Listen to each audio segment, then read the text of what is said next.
مولاي صل وسلم دائما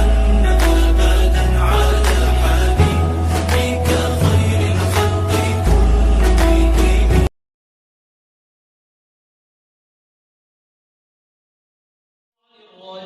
كلهم.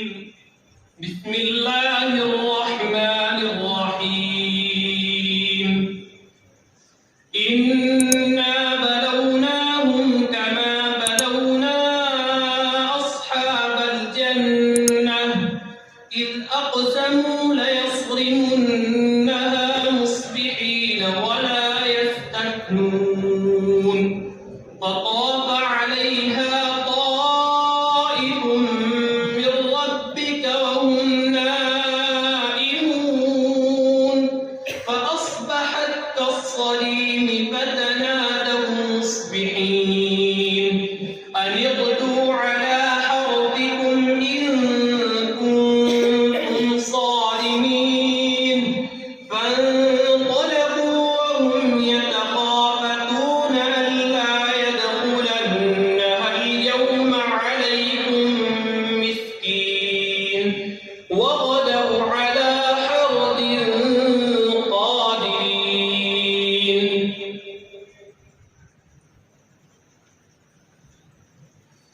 یقیناً ہم نے ان کو آزمایا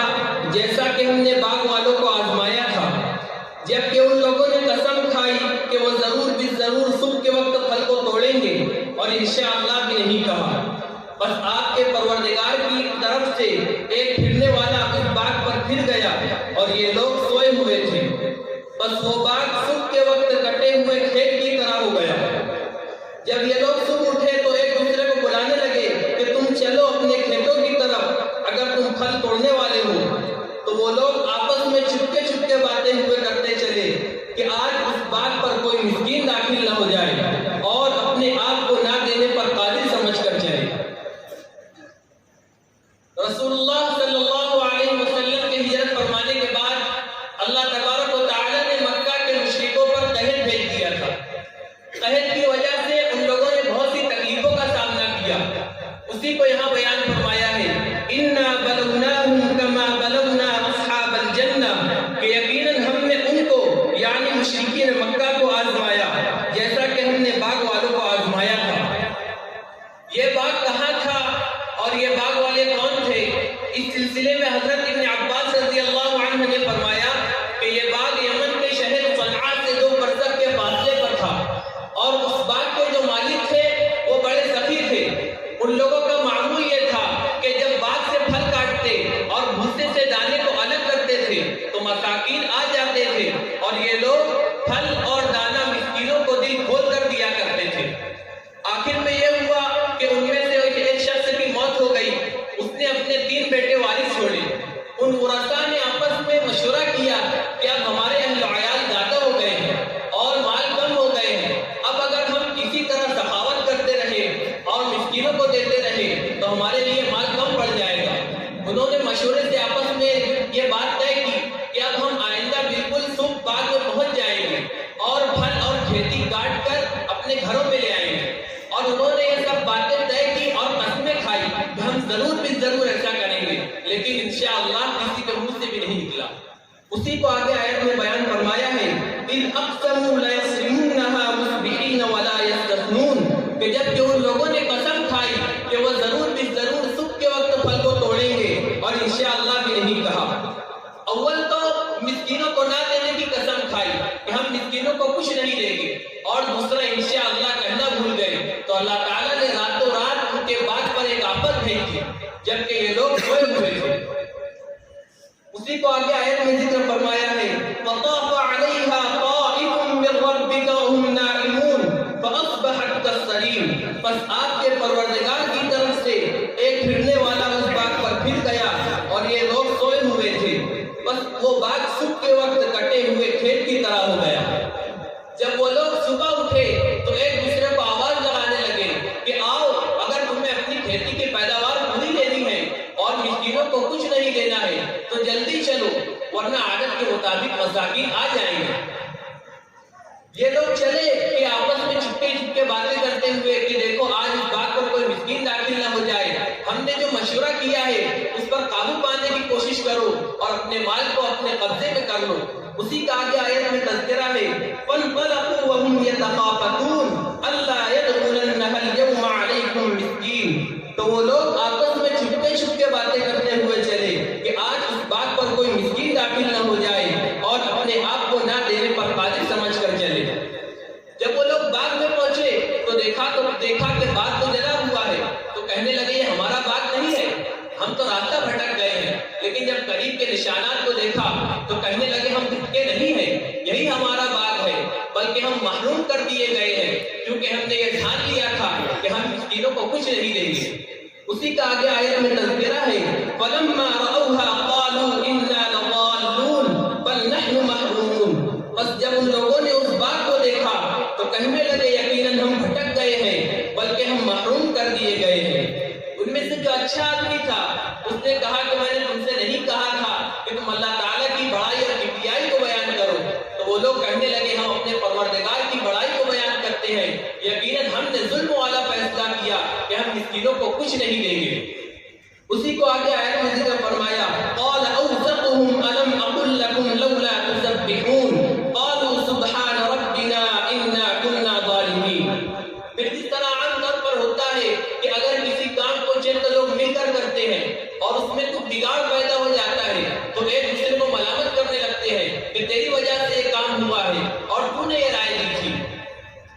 خیر وہ لوگ کہنے لگے کہ ہائے افسوس ہم نے سرکشی والا کام کیا، کاش ہم اللہ تعالیٰ کی نعمت کا شکر ادا کرتے اور مسکینوں کو دیتے تو اچھا ہوتا۔ اب ہماری سمجھ میں آ گیا کہ ہمیں وہی کرنا چاہیے تھا جو ہمارے باپ دادا کرتے ہوئے آئے تھے۔ اسی کا آگے آیت میں ذکر کیا ہے قالوا یا ویلنا انا كنا طاغین عسى ربنا ان يبدلنا خيرا منها انا الى ربنا راغبون۔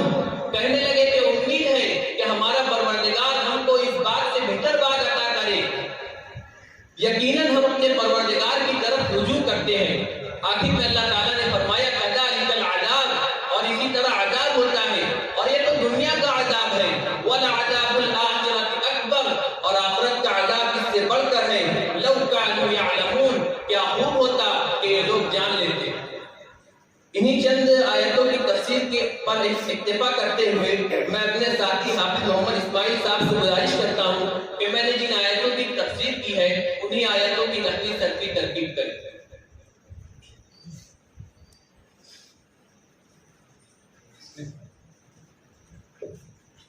بسم اللہ الرحمن الرحیم۔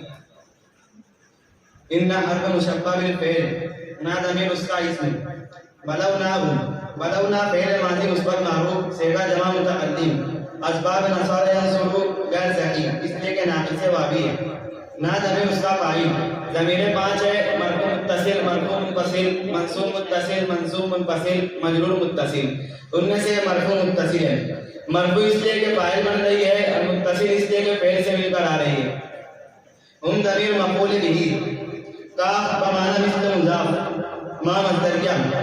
بلونا فعل ماضی مثبت معروف صیغہ جمع متقدم اسباب نصب ینصب غیر صحیح اس لیے کہ ناقص واوی ہے۔ نا ضمیر اس کا فاعل اصحاب مضاف الجنت مضاف الیہ مضاف اپنے مضاف الیہ سے مل کر مرکب داخل ہو کر بلونا کا مفعول به اس ظرفیہ مضاف اقسموا فعل ماضی مثبت معروف صیغہ جمع مذکر غائب اسباب فاعل صحیح وا ضمیر اس کا فاعل فعل اپنے فاعل سے مل کر جملہ کہتے ہیں انشائیہ ہو کر قسم لا یسرمن